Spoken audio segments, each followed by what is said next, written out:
बिस्मिल्लाहिर्रहमानिर्रहीम। अस्सलाम वालेकुम। मैं हूं करामत मुगल और मेरे साथ हैं इस्सा नकवी। नकवी साहब, पीडीएम की हुकूमत ने कौमी असम्बली से बिल पास करा लिया कि चीफ जस्टिस साहब के इख्तियारात को महदूद और रेगुलेट कर लेंगे। इस हवाले से पीटीआई ने क्या हिकमत अमली अपनाई है, अंदर की खबर क्या है? देखें, ये ख़बर बड़ी दिलचस्प है और इसके हवाले से कुछ चीज़ें, अंदरूनी कहानी क्या है, ज़मान पार्क में क्या चल रहा है, सदर आरिफ अलवी कैसे रंग में भंग डाल सकते हैं, अच्छा, और उसके लिए भी तैयारी हो रही है, उनकी तरफ से किस किस्म की वाइब्स आ रही हैं। लेकिन इस सारे मामले को आप समझ लें। देखें, मियां मोहम्मद नवाज शरीफ जो है ना, वो पाकिस्तान के खुशकिस्मत तरीन अशख़ास में से एक है।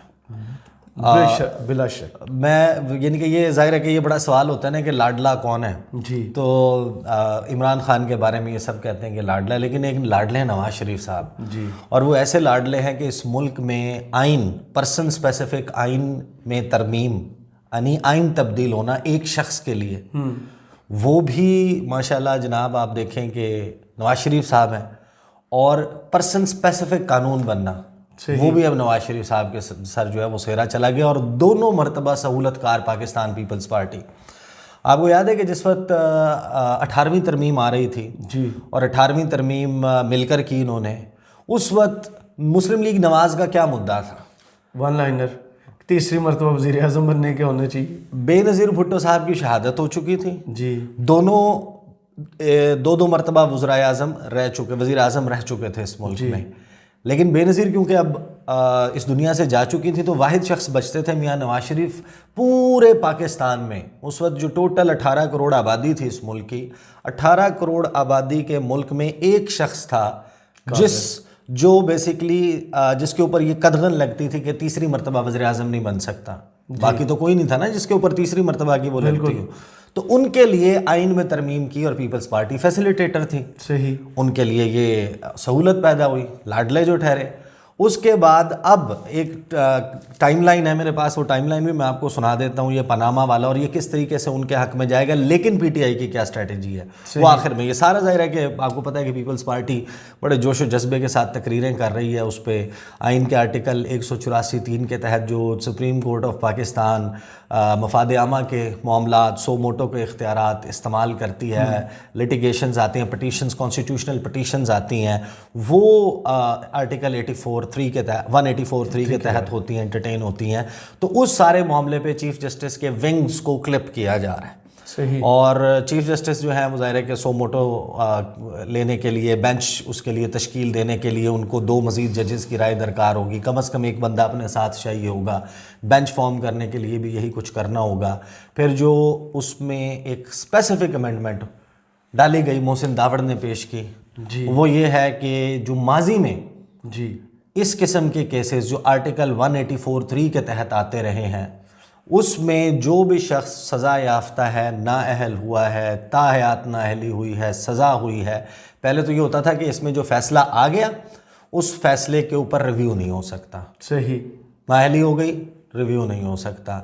लेकिन जब ये बिल पास हो जाएगा, उस बिल के तहत होगा ये कि आप 30 दिन के अंदर रिव्यू फाइल कर सकते हैं, 14 दिन के अंदर बेंच फॉर्म करना होगा जो रिव्यू सुनेगा, और फिर उसका ड्यू कोर्स ऑफ टाइम में फैसला आ जाएगा। अब मियां मोहम्मद नवाज शरीफ के हवाले से एक बड़ी सिंपल सी जो है वो टाइमलाइन मैं आपको बता देता हूँ। अप्रैल 2016 में पनामा पेपर्स आए। जब पनामा पेपर्स आए तो पाकिस्तान तहरीक इंसाफ ने एक आइनी वो जो पटिशन है, कॉन्स्टिट्यूशनल पटिशन, और वो मामला जो है वो पटिशन के तौर पर आर्टिकल 184(3) के तहत जो है वो सुप्रीम कोर्ट को अप्रोच किया। सुप्रीम कोर्ट ने में उस पर लग गए ऑब्जेक्शंस, और उसके ऊपर ऑब्जेक्शंस लग गए और काबिल समात नहीं थी, वो रजिस्ट्रार ऑफिस नहीं ले रहा था। पाकिस्तान तहरीक इंसाफ ने एहतजाज शुरू कर दिए। वो एक शटर डाउन और एक वो स्ट्राइक हुई थी, lockdown Islamabad, lockdown Pakistan, lockdown Islamabad का काइंड ऑफ, लॉकडाउन इस्लामाबाद, जिसमें वो इमरान खान साहब पुशअप भी कर रहे थे। जी, बिल्कुल पुशअप्स कर रहे थे बनी गाला में, नवंबर 2016 वो चल रहा था। और इस मामले में आपको याद होगा कि परवेज़ खट्टक एक रैली लेकर आ रहे थे, शेलिंग वेलिंग भी हुई थी, ये सारा वाक़या हुआ था। उस वक्त चीफ जस्टिस अनवर ज़हीर जमाली और जस्टिस आसिफ सईद खोसा, उन्होंने कहा कि पाकिस्तान तहरीक इंसाफ को कि आप ले आए हमारे साथ सामने, हम सुप्रीम कोर्ट इसको एंटरटेन करती है। ये ले गए मामला सुप्रीम कोर्ट में, ऑब्जेक्शंस रिमूव हो गए, एक 5 रुकनी बेंच बन गया, वो बेंच टूट गया जी। वो जब बेंच टूट गया उसके बाद मामला ऐसे ही चल रहा था, चीफ जस्टिस चेंज हो जाते हैं, चीफ जस्टिस आ जाते हैं साकिब निसार। हाँ। साकिब निसार चीफ जस्टिस आते हैं, एक नया बेंच बनता है, वो नया बेंच पनामा केस की हियरिंग करता है। पनामा केस की हियरिंग का वो 3-2 से फैसला देते हैं। 2 जजेस उसमें आसिफ सईद खोसा और जस्टिस गुलजार ताहयात नाअहल करार दे देते हैं 62वां नेफ के तहत। लेकिन मामला 184(3) से स्टार्ट हुआ था और 3 कहते हैं जीआईटी फॉर्म कर दी जाए। जीआईटी फॉर्म होती है, जीआईटी का फैसला आ जाता है, इम्प्लीमेंटेशन बेंच बनता है। इम्प्लीमेंटेशन बेंच में जाके वो टोटल 5 सिफर से नाअहली हो जाती है मियां मोहम्मद नवाज शरीफ की। बिल्कुल सही। मियां मोहम्मद नवाज शरीफ जो बीमारी के बाद 50 रुपए के स्टाम्प पेपर पे 4 साल से वो लंदन में मौजूद हैं, अब उनके लिए एक आइन वो कानूनी जो है वो एक नया कानून पास किया जाता है कि नहीं उसमें तरमीम हो सकती है। वो जो फैसला है उसमें रिव्यू में जा सकते हैं मियाँ साहब।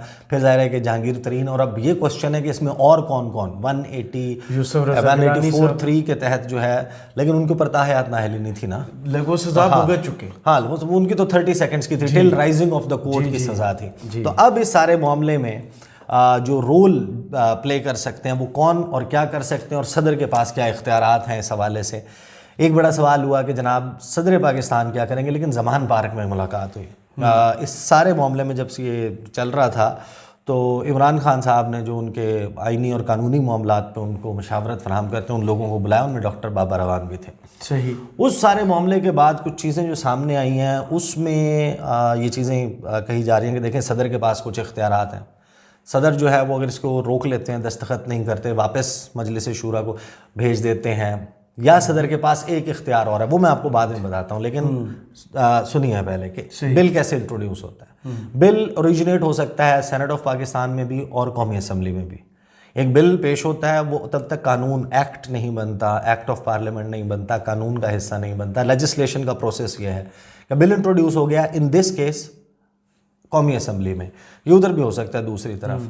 कौमी असम्बली में तरमीम शुदा या इसी सूरत में ये अगर पास हो जाता है, जो कि हो चुका है इस केस में, वो भिजवा दिया जाता है दूसरे हाउस, सेनेट ऑफ पाकिस्तान में, या सेनेट वाला कौमी असम्बली में आ जाता है जहाँ से ओरिजिनेट हुआ है। पहले कायमा कमेटी के पास जाता है, कायमा कमेटी से वापस आता है, शिकवार उसका अप्रूवल होता है, वहाँ से पास हो जाता है, पास होने के बाद दूसरे हाउस भिजवाया जाता है। दूसरे हाउस में अगर उसको उसी तरीके से पास कर लिया जाता है, हम 3 सूरतें, उसी तरीके से पास कर लिया जाता है, उसी सूरत में पास कर लिया जाता है तो सदर पाकिस्तान को भिजवा देंगे।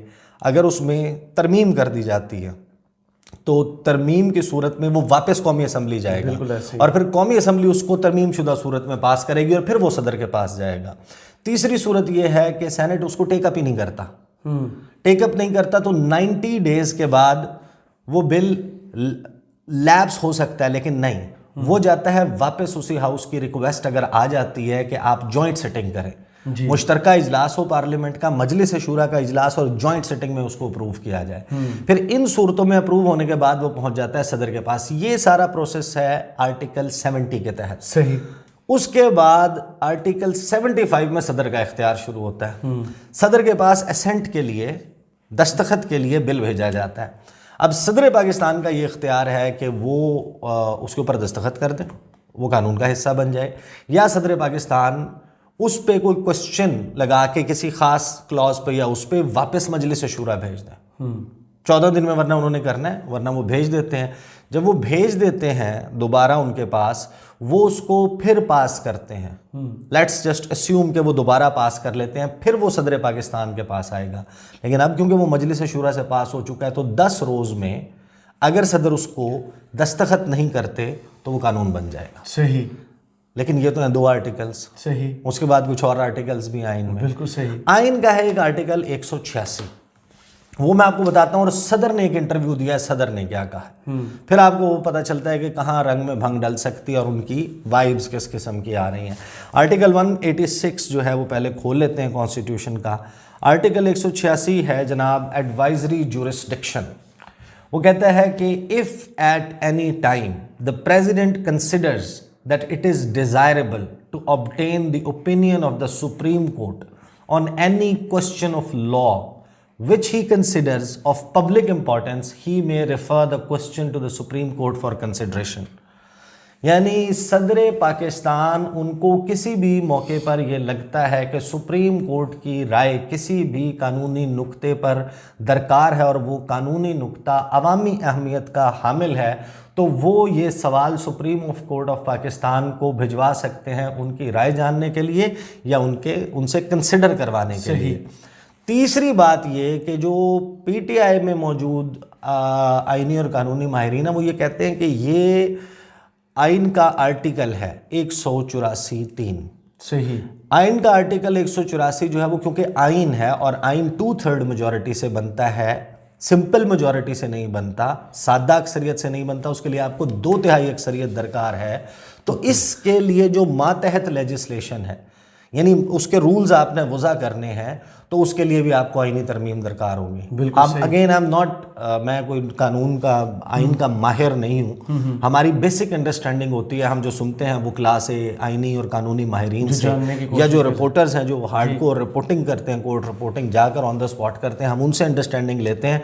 उनमें से भी अब राय तकसीम है, दोनों तरफ मौजूद है। सदर पाकिस्तान क्या कहते हैं उससे आपको कुछ चीज़ें पता चल जाती हैं कि सदर पाकिस्तान किस मूड में है।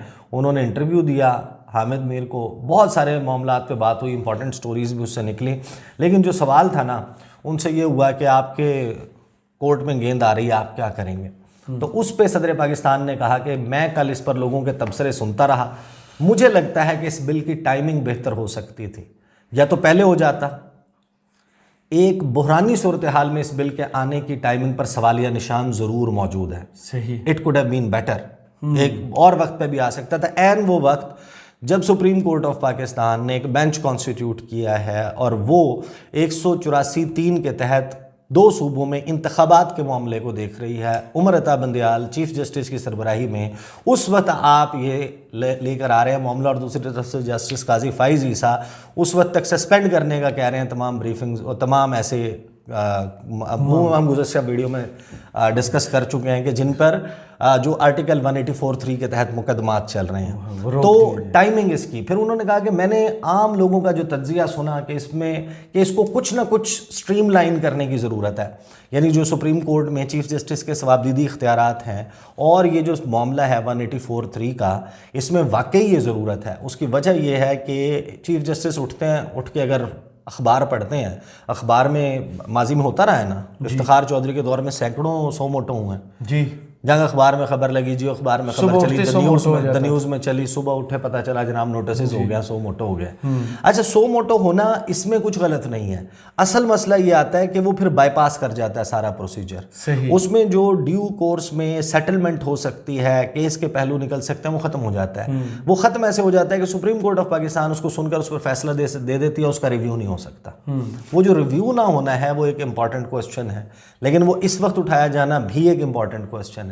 आप ये देखिए कि फॉर एग्जांपल लोअर कोर्ट है, लोअर कोर्ट के बाद आप जनाब हाई कोर्ट में आ गए, हाई कोर्ट में तमाम ऑप्शंस एग्जॉस्ट करने के बाद आप सुप्रीम कोर्ट में आए, सुप्रीम कोर्ट ने फैसला दिया, आप रिव्यू में चले गए।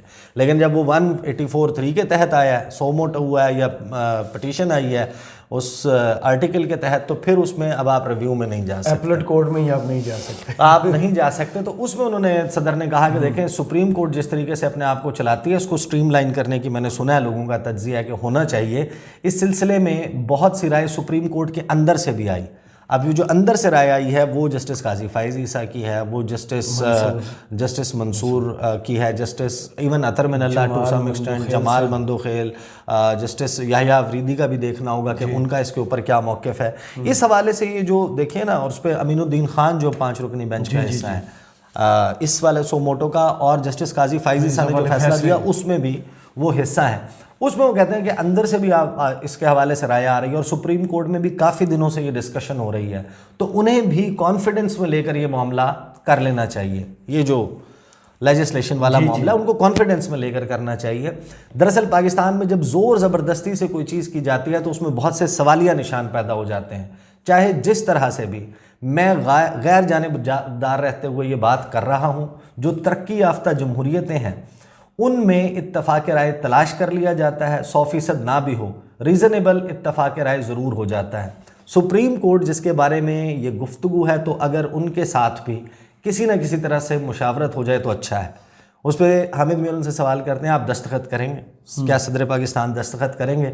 انہوں نے کہا میں نے اس کا ڈرافٹ کل پڑھ لیا تھا, ابھی اس میں کیا ترامیم ہوتی ہیں, یعنی سینٹ آف پاکستان اگر اس میں ترمیم کر دیتا ہے کوئی, یہ دیکھنا ہوگا. تو یہ قبل از وقت ہوگا کہ میں کیا کروں گا, تب اچھا وقت ہوگا جب کہ میں بتاؤں اور صحیح فیصلہ کروں جب یہ فائنل فارم میں فائنل شیپ میں میرے پاس آ جائے. ابھی تو میں نے اس کا ڈرافٹ پڑھا ہے. پھر وہ کہتے ہیں لیکن جب ملک اتنے بحران میں اتنے بحران چل رہے ہوں تو اس میں بھی ایک مثبت ایک کردار ادا کرنا چاہتا ہوں, ایک اور نیا بحران پیدا نہیں کرنا چاہتا. میں اس وقت بحران حل کرنے کے موڈ میں ہوں, اور جب ایکسٹریم پوزیشنز ہوں تو کرائسس سالونگ بھی بہت مشکل ہو جاتی ہے. یعنی اس میں جو بھی بات کہیں وہ کنٹروورشل بن جاتی ہے. یعنی اگر میری کوئی رائے ہے وہ کہتے ہیں تو بن جاتا ہے کہ یہ پی ٹی آئی کی رائے آ رہی ہے, ان کی رائے تو نہیں ہے, یہ میری رائے ہے. حالانکہ میری پوزیشن وہ کہتے ہیں, میری پوری کوشش ہوتی ہے کہ میں غیر جانبدار ہو کر اپنی رائے رکھوں. تو اب اس سارے معاملے میں صدر پاکستان جو ہیں وہ کوئی کردار ادا کر سکتے ہیں. اٹ ڈیپینڈس عمران خان صاحب, ان کی پارٹی ان سے کیا توقع رکھتی ہے, صدر اس پہ اپنا مائنڈ کیسے اپلائی کرتے ہیں اور کیا وہ آتا ہے. لیکن رنگ میں بھنگ جو ہے وہ ڈلنے کا پورا چانس موجود ہے. اور لندن میں پیچ و تاب ظاہر ہے کہ کھا رہے ہوں گے میاں صاحب کہ اب اگر صدر پاکستان 186 آرٹیکل کے تحت وہ سپریم کورٹ کے پاس بھیج دیتے ہیں اور سپریم کورٹ پھر اس پہ کیا رائے دیتی ہے تو وہ معاملہ پھر وہاں جا سکتا ہے. چلیں, بہت شکریہ آپ کے تجزیے کا. عیسیٰ نقوی, کمنٹس باکس میں ضرور بتائیے گا یہ ویڈیو آپ کو کیسی لگی. اجازت دیجیے, اللہ حافظ.